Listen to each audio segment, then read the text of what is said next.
Hello friends, welcome to my channel, myself Parag Dambulkar.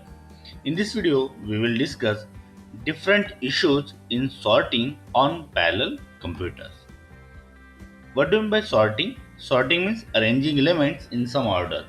So we can arrange elements in ascending order or we can arrange them in descending order. But mostly we arrange elements in ascending order. So here we will see different issues when we are sorting elements on parallel computers. So mostly there are two issues. First is where the input and output sequences are stored, that is the first issue. And second issue is how comparisons are performed. Now see, we will focus on first issue, that is where the input and output sequences are stored. Now see, when we have sorting algorithm, so what will be the input to that sorting algorithm? Any unsorted array, that will be the input. And what is the output? That is a sorted sequence of elements. So unsorted elements, that is the input. Sorted elements, that is the output for any process. When there is a single process only, at that time these inputs are saved in a process memory. That process work on that process, sort the elements, and after sorting, again that output, that the sorted elements are saved in that process only, as there is only single process. So these outputs, that sorted array elements, are saved in that process memory. But what is the case if we are sorting on parallel computers? As instead of one process there are multiple processes, then as there are multiple processes and sorting is done by many processes, we have to distribute these elements among the different processes. Now after sorting, where these elements are saved or how these elements are saved, how output sequences are saved. Now see, for that purpose, processes are enumerated. Processes are enumerated in the sense their processes are named like that: P0, P1, P2, P3, something like that. There are some indices used for that. Suppose I is greater than J. That means suppose it is a P1 and it is a P0, something like that. When I is greater than J, so after sorting we assume that suppose Pi is holding AI element, Pj is holding Aj element. So AI will be greater than Aj. That means these processes are enumerated, and process with higher index will have the element which is larger than the this element. So Pi is holding AI element, Pj is holding Aj element, and if I is greater than J, then AI will be greater than J. This means in simple word, process with the higher index will have the larger or greater element. This is the case after sorting. So this is how output sequences are saved among the different processes. Process with the higher index will have, so in this case Pi is the process with the higher index will have greater element than the process with the smaller index. So suppose it's a P0, P1. So suppose this is a P1 and this is a P0. So P1 will have greater element than the P0. Or if it is P2 and P1, so P2 will have greater element than the P1 after the sorting. So we are talking about the output sequence. So this is how input and output sequences are stored among the parallel computers or among the different processes. Now second issue is how these comparisons are performed. Because see, when there is a single process, so there is no issue as the sorting is done by the single process. But in this case there are multiple processes which are working or which are sorting different elements. Now how these comparisons are performed? Now see, there are two cases. One is when we are comparing one element per process, or when we are allocating one element per process.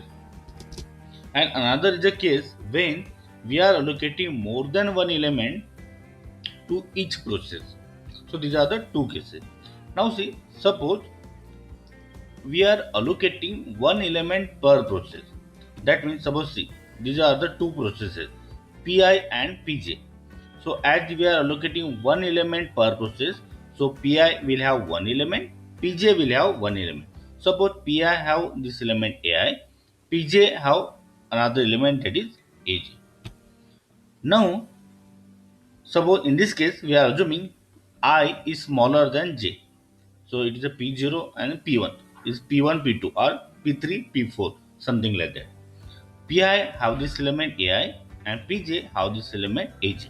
Now how comparison is done? So these elements are exchanged. So these elements Ai and Aj they exchange among these processes. Now see after exchanging these elements, Pi have these two elements Ai and Aj, and again Pj will also have these two elements Ai and Aj. So both these processes have elements Ai and Aj.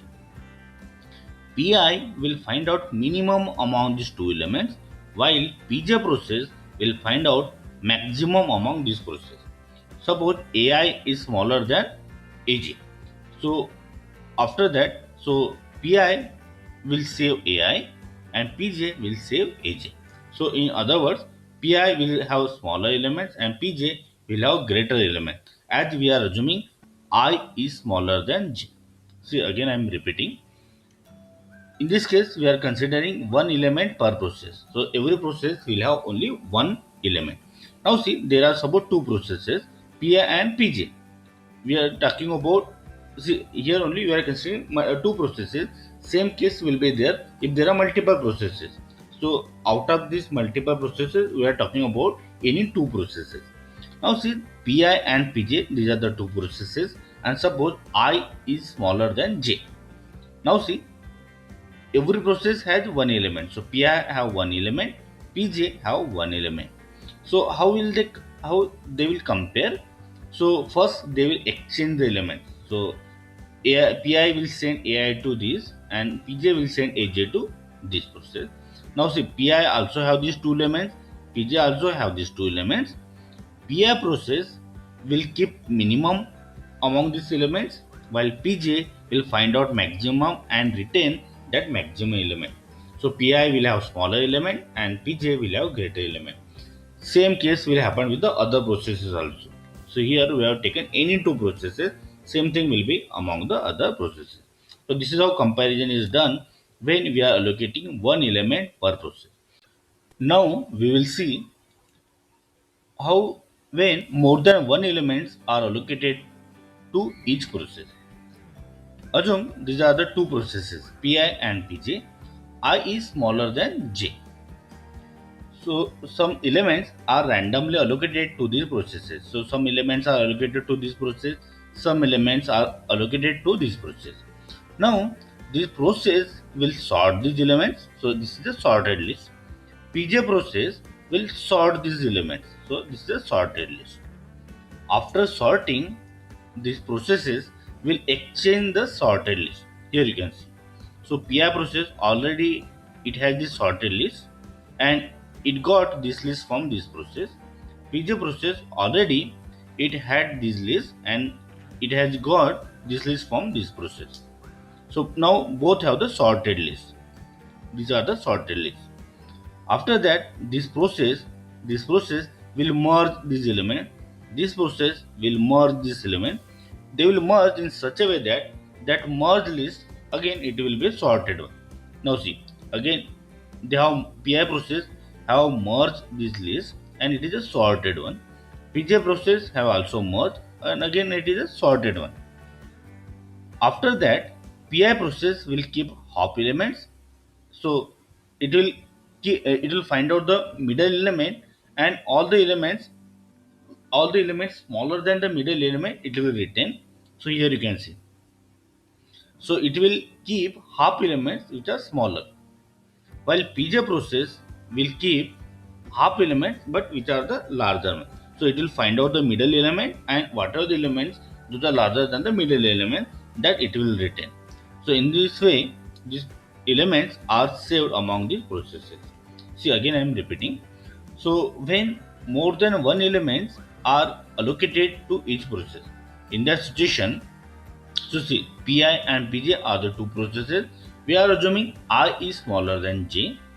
Pi have some elements, Pj have some elements. Now Pi process will sort these elements, Pj process will sort these elements. So after that, this is a sorted list and this is a sorted list. After that, the processes will exchange this sorted list. This is how they will exchange. So now Pi got this sorted, already it had this sorted list and it got from this process. Pj process already it had this list, sorted list and it got from this process. After that, Pi process will merge this, but it will merge in such a way that whatever the merge list it will get, that will be sorted one, like this. In the same way, Pj process will also merge them, but it will merge in such a way that this merge list will be sorted one. After that, Pi process will keep half elements and Pj process will keep half elements. Here you can see.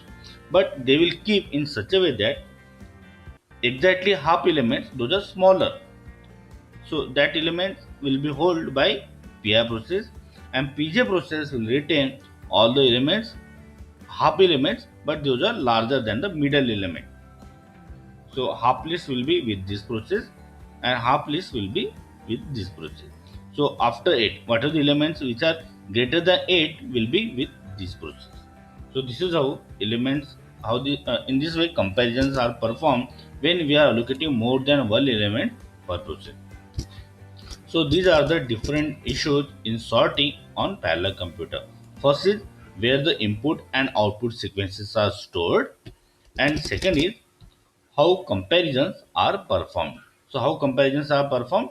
One element per process and another is more than one element per process.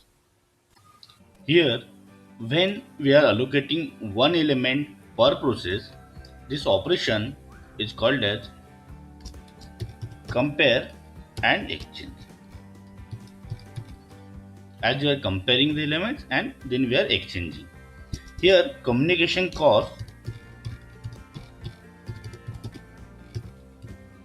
will be Ts plus Tw. Here Ts is called as startup time or initial time, while Tw is the time to communicate W words. So W is the word size. W is the word size. So Tw is the time to communicate one word. So Ts is the startup time and Tw is the time to communicate one word or one element you can say. So this is the communication cost. In second method, that is where we are allocating more than one element per process. Here what are the operations that we are performing? That is called as compare and split. It is called as compare and split. As we compare and then we split it at the end. So it is called as compare and split. And communication cost in this case,